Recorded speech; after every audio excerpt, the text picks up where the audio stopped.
আসসালামু আলাইকুম বন্ধুরা, গ্রিন ব্লগ বিপাশা মিম চ্যানেলে তোমাদের সবাইকে স্বাগতম। আশা করি সবাই ভালো আছো। আল্লাহর রহমতে আলহামদুলিল্লাহ আমিও ভালো আছি। আমি দৈনন্দিন জীবনে কি কি কাজ করি না করি সেগুলোই তোমাদের সাথে শেয়ার করব। এখন সকাল 6টা বাজে, আমি নামাজ পড়ে আসলাম। এখন বিছানা গুছাইয়ে আমি রেডি হয়ে স্কুলে যাব, সেটাই তোমাদের সাথে এখন শেয়ার করছি।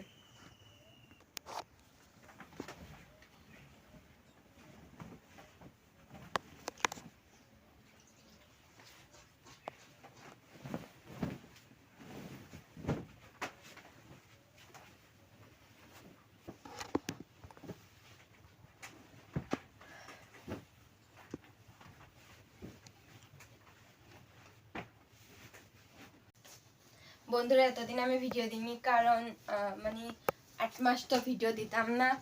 আবার এতদিন পর ভিডিও ছাড়ছি, কেউ দেখবে কি না দেখবে, মনের ভিতরে একটা দুশ্চিন্তা রয়ে গেছিল।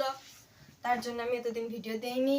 কিন্তু এই প্রথম ভিডিওটাই আল্লাহর রহমতে ভালোই সাড়া পেয়েছি তোমাদের দোয়ায়। তার জন্য আমি আবার আজকে থেকে ভিডিও শুরু করলাম। তোমরা আমার পাশে থাকবে, আমাকে সাপোর্ট করবে। প্রতিটা মানুষের মনে বন্ধুরা সফলতার একটা আশা থাকে। নতুন নিজে যে উদ্যোগ নেবে সে উদ্যোগটা তার সফল হবে। সো আমার মনেও তেমন আশা আছে। মনে করি তোমাদের দোয়ায় আমি সফল হব, আমি একজন সফল উদ্যোক্তা হব। সো তোমরা আমার সাপোর্ট করবে, আমার পাশে থাকবে। বন্ধুরা, এমন একটা পর্যায়ে সম্মুখীন হয়ে দাঁড়িয়েছি যে লেখাপড়া করতে পারছি না, প্রতিদিন স্কুলে উপস্থিত হতে পারছি না। টাকা পয়সার অভাবে যাতায়াত খরচ নাই, তার জন্য আবার কোচিংও করতে পারতেছি না। এর জন্য আমার লেখাপড়ায় ক্ষতি হচ্ছে। সবাই বলতেছে টাকা পয়সার লোক নাই, উপার্জন করার ব্যক্তি নাই, টাকা পয়সা নাই, লেখাপড়া করার কোনো প্রয়োজন নাই। আমি ভাবতেছি না যে আমি লেখাপড়া করব।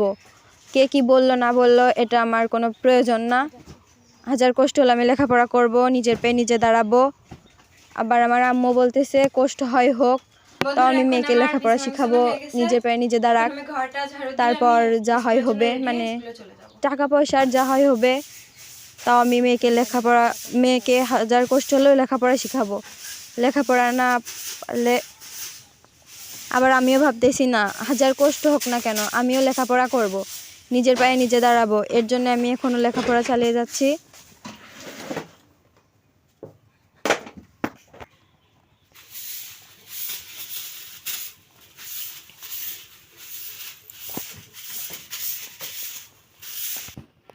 আমি স্কুলে বন্ধুরা টিফিন নিয়ে যাচ্ছি।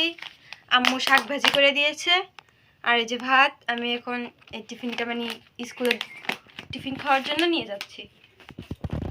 বন্ধুরা, এখন আমি স্কুলের জন্য রেডি হয়ে গেছি। এখন আমি স্কুলে চলে যাচ্ছি। স্কুল থেকে এসে আপনাদের সাথে আবার দেখা হবে।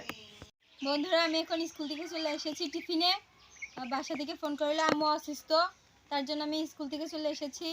আর রান্না করাও নেই, তাই এখন আমি আলু আর ইলিশ মাছ দিয়ে চচ্চড়ি করব। তো এখন আমি আলু কুটে নিচ্ছি।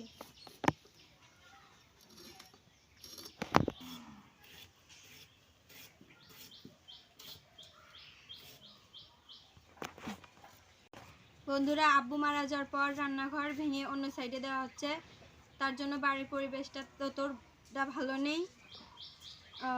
ভিডিও দেখে কেউ খারাপ মন্তব্য করবেন না প্লিজ। আলু কুটা হয়ে গেছে বন্ধুরা, এখন রান্না করে তারপর ফিরে আসছি।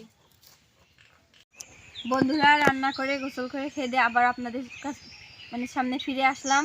আজকের ভিডিওটা এ পর্যন্তই। সবাই ভালো থাকবেন, সুস্থ থাকবেন। আল্লাহ হাফেজ।